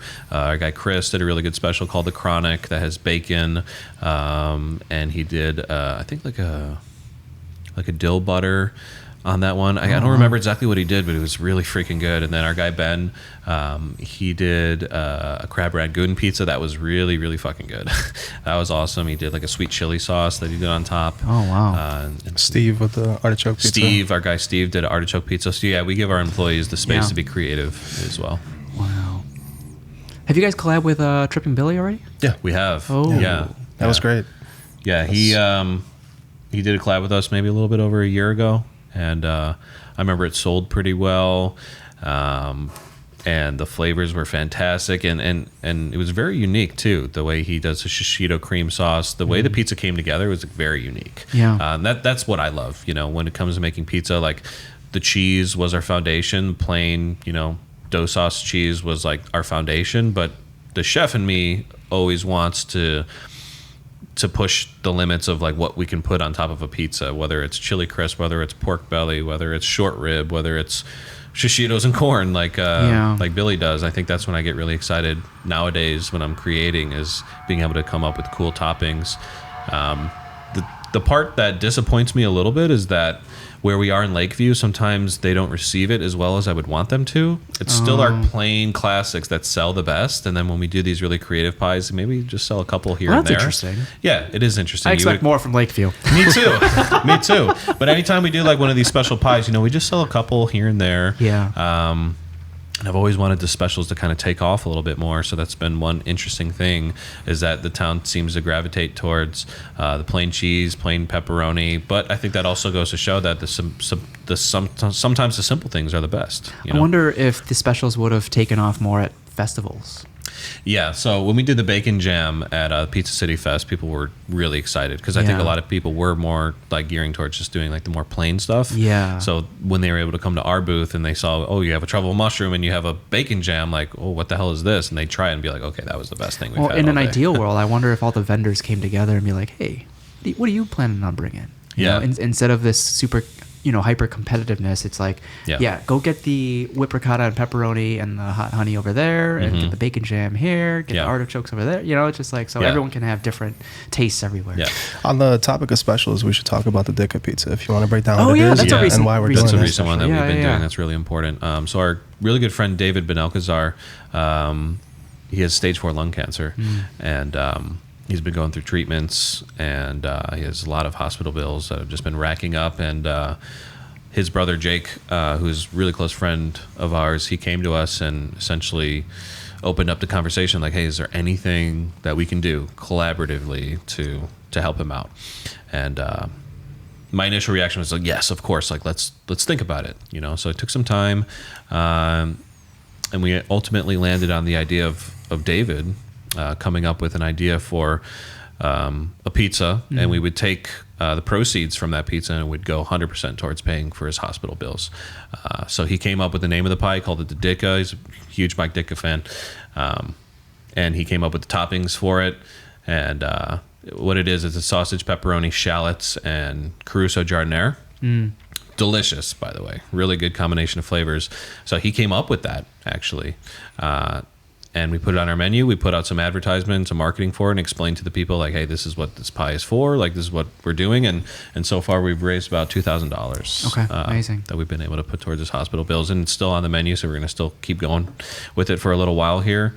And we're really excited to be able to help out our friend. Is David is he in and out of the hospital, or does he stay there? Is he inpatient? From what outpatient? I understand, I haven't spoken with David directly in a while, but I'm pretty sure he still goes back for treatment, but he's not regularly in the hospital from what I understand. I think he's doing pretty well from what I understand as well. I get a lot of my information from Jake. He's a little bit more in touch with us on a daily basis than David. But from what I understand, I think he's doing all right. But the biggest concern for him right now is just how does he pay off these hospital bills? I can't even imagine. Yeah, they've just racked up to be like, I think, over $100,000 worth of hospital bills. Like, does that debt just spill over to your family when you? It's a good question. I don't even know. It's just the healthcare system needs a revamp. It's awesome that you have the means to put something together and do what you can. And I think as we said pre-recording, like if people have this desire and willingness to have long-form dialogue, I think people will realize that we're more similar than different, and that despite your reactions or perceptions of what's going on in the world, I think on a day-to-day level, you can still show up and be a great human being for each other and be a good neighbor for each other. Definitely. Yeah. That's what we're all about at Zaza's, like if we're able to help out in any way with our friends or any cause that we feel strongly about. Recently we were offering relief with the hurricane victims from Asheville and Florida as well. We had like a checkout on toast when you're ordering from Nice. us that you can donate directly to them. And that was something we felt passionate about because we have family out there as well. So that's definitely a part of the Zaza's brand as well moving forward. We would like to continue to, do what we can and be charitable. We're obviously doing well. So I think we feel motivated to help out others that might need that help. Right. What can people be looking out for as you either close out 2024 or already map out 2025? Any tangible or lofty goals that you guys want to put out there? Location number 4, coming soon. So if anyone has any suggestions of where they'd like to see us, let us know. It looks like it's going to be in Chicago, but nothing is decided yet. Yeah. But we're actively looking. So. That's got to be really fun. At least like browsing online, and then when you find something online that piques your interest, doing a walk around through the space, like you said, like seeing bones, that like seeing potential in a space. Yeah, it's a lot of fun. Yeah, we're even considering a build out. Wow. No, we're not. How expensive is that? I mean,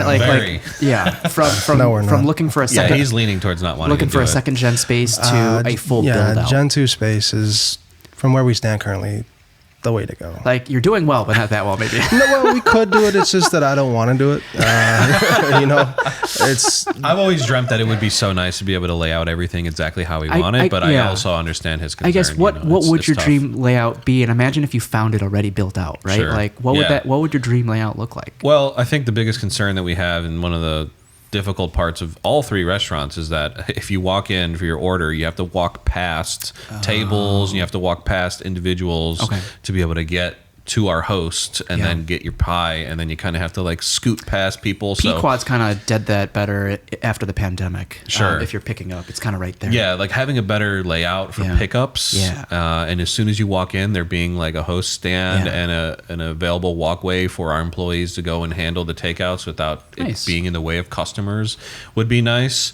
I'm sure that's easier done to do right now with your second and third location if you really wanted to. Yeah, but even there, it still persists as a little bit of a problem where people kind of have to brush past other individuals to get their order. So that's the only challenge, is just like the layout not being exactly how we would want it. So it would be nice in a perfect world if we really do expand the way we're thinking to have some sort of format for how each location looks. Yeah. Going to a Chipotle, it's all the same. The exact same layout so that it works perfectly for a customer perspective and an employee perspective. Exactly. It goes back to kind of expectations of like, okay, I'm going to stay in this line, I'm going to order this first and that first, so yeah. Yeah. So in a perfect world, the customer experience would be a little smoother. But other than that, I feel like regardless of that, we're still really lucky to find the spaces that we've been able to find. They still work out fantastic. Yeah. There's just a couple, challenges that come along with it, but it's a part of being a business owner, dealing with challenges all the time. On top of like building a strong team, it's like continuing or maintaining that strong ethos that you've already built with Zaza's. And it's like, I wonder how often you guys feel stretched thin. I think because it's both of us running the day-to-day behind the scenes, it's easier, because we can rely on each other. He can go out of town and I can take care of things, and it's not a stress. So we really have a good team built between the two of us and all the management that we have in place. So very, very thankful for that. So I wouldn't say that we're stretched too thin. I mean, as we grow and as we, take on another project, it might feel that way, especially in the short term. Yeah. But it's to be expected. It's the hardest, and when you're just opening up the doors for the first couple of months is very stressful. But once you get the ball rolling, like Chadd said, because we have each other, I think our stress levels start to go down. We can support each other.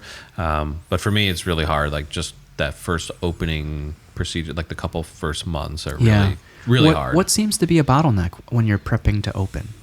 I guess it depends on the timeline, right? Like we rushed Glen Ellen because we had Geneva, we were paying rent to then not be open. So like with that, there was more of a stress. This next door, we're going to make sure that we have the timeline that we want and need. But getting the approvals from the city, I would say, is like one of the more and frustrating that's things. My reasoning for not wanting to do a full build out is the red tape behind the number of permits that you need. The permitting, the time. It's just, because we can open a Gen 2 space in 4 months or less, like 3, 4, 5 months.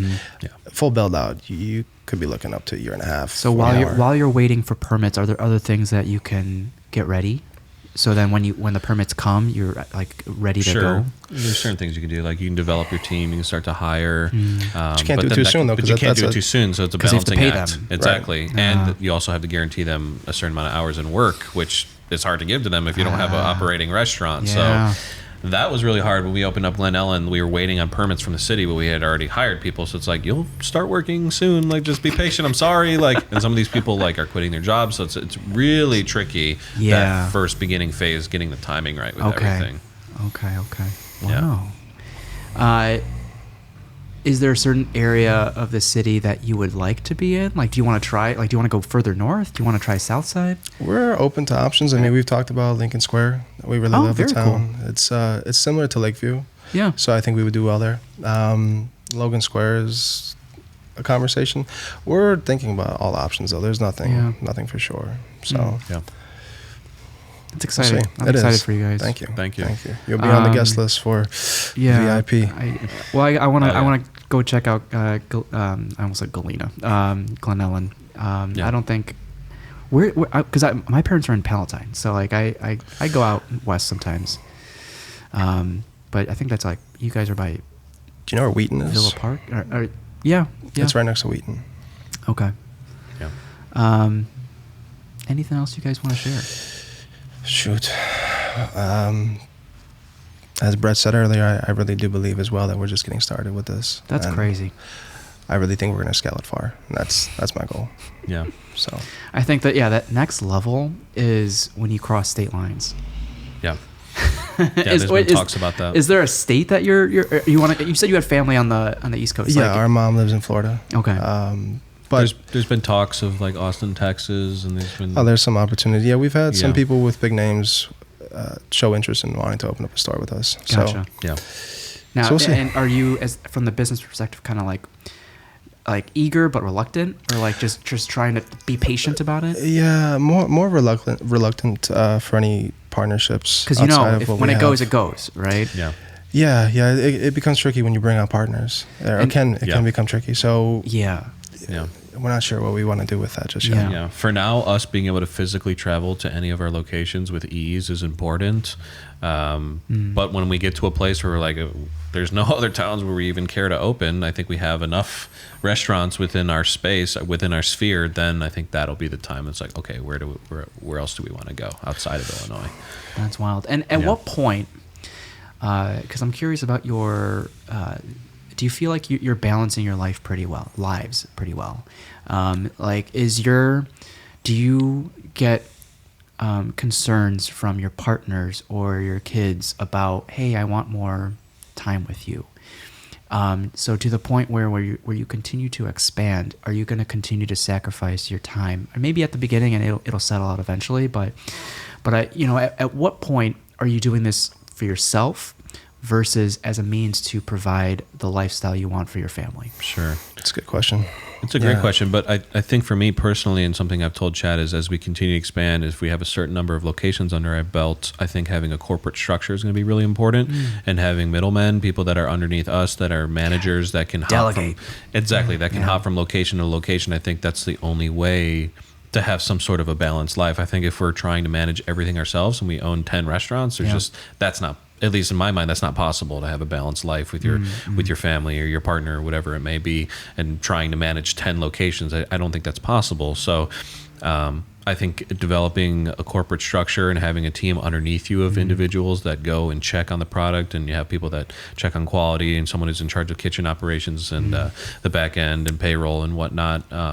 Moving forward, if we really expand to that degree, I think having a corporate structure is going to be important. So just laying the foundation of the business and having the tools and structures that we need to be able to have a balance in life is going to be important for us. I feel like we think about that makes every time sense. before we go into any venture. We think of like, is this going to take up all of our time? And most of the time, even to this day, we still have relatively balanced lives, I would say. I think we both have girlfriends that we spend a lot of time with, and we're able to kind of balance between work and our personal lives, I think, pretty well.